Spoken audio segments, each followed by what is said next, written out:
I'm Allison with MuchMusic.com, and I'm here with Shawn Levy, director of Real Steel. Saw it yesterday. Cried a couple times in the theater. All right, that's what I like to hear. It was I'm especially gratified hearing that because consistently people go in thinking they're going to get a badass robot fight movie. Yeah. But we really wanted to make something more than that. And it's also, you know, kind of an emotional underdog story. And I'm super happy to hear that it worked for you. Well, that's how I judge sports movies, too. If it makes me cry, Me too. it's a good, like... You know what? Me too. That's the only barometer. Yeah. Champ, success. Rocky, success. Hoosiers, Rudy, If you- Chariots of Fire. If I- I ain't yeah. crying, you've somehow missed the mark. I have a theory that if you don't cry in Rudy, there's a possibility you don't have a soul.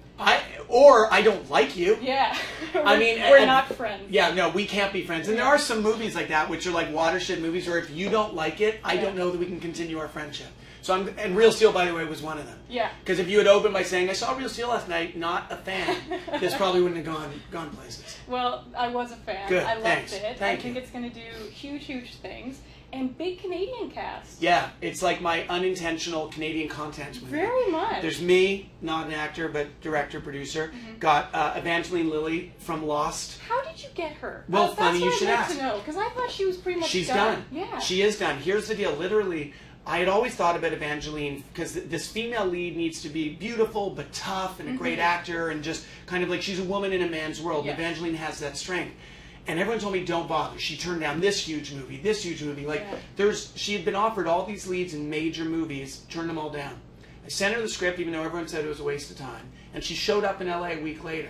And I said, I heard you don't even want to act anymore. She goes, I don't, but this script made me cry, and I want to put stuff like this in the world. Wow. So that's how we got her.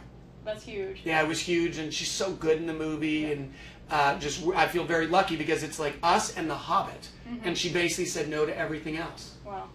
And she's such an approachable character, too, which you needed for that role. You need someone that wasn't too tough, but was still loving. Yeah, it helps that she's staggeringly pretty. Yeah, that goes There's a long way. But she is a boxing coach's daughter.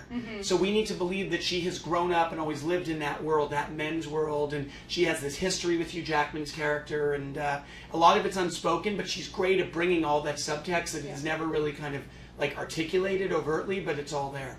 And Spielberg produced it, which is huge. And I thought one big element that you can kind of see it's a Spielberg-esque film is that you had a child lead who was very good, which is not easy to find. No, it's not. It's not. And I mean, I could, by the way, if you wanted to just list the ways in which this movie is a descendant of Spielbergian motifs, I would also throw in that it's a movie about a kid from a bad domestic situation who finds a connection, a redemption with a creature.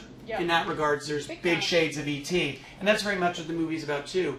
But we saw hundreds and hundreds of boys. We looked in the UK, in Australia, New Zealand, every English-speaking country. And I saw some really good kids, but I knew I needed a kid who was more than just talented. He needed to have that thing that, that Ricky Schroeder had in The Champ, or Henry Thomas had in E.T., that thing beyond talent, which is an authenticity to them that just makes you root for them and kind of breaks your heart.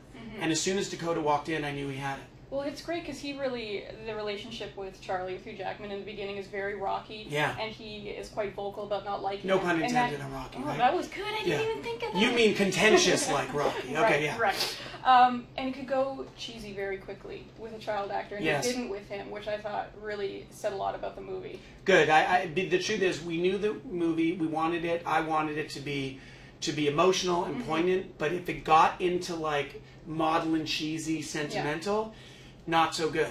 And so I knew I was walking that line. And frankly, in early cuts of the movie, it was a little more emotional more frequently. But what I saw is that if you go to that well too often, you ain't going to get the big win at the end. So I pulled out some emotional scenes earlier so that the audience would kind of have to sit with it and wait so that that big kind of catharsis at the end pays off. Right. And the robots in it are amazing.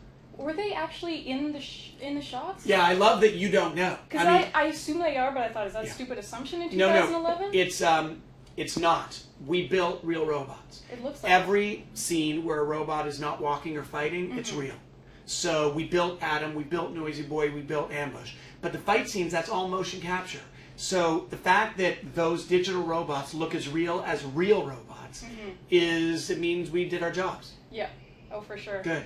And I thought Hugh Jackman, he starts off the film playing a real jerk, and he's probably one of the most likable actors. Yes. Were you worried at all that people might not believe that he could be a jerk in the film? If I had thought about it, I probably would be. Yeah.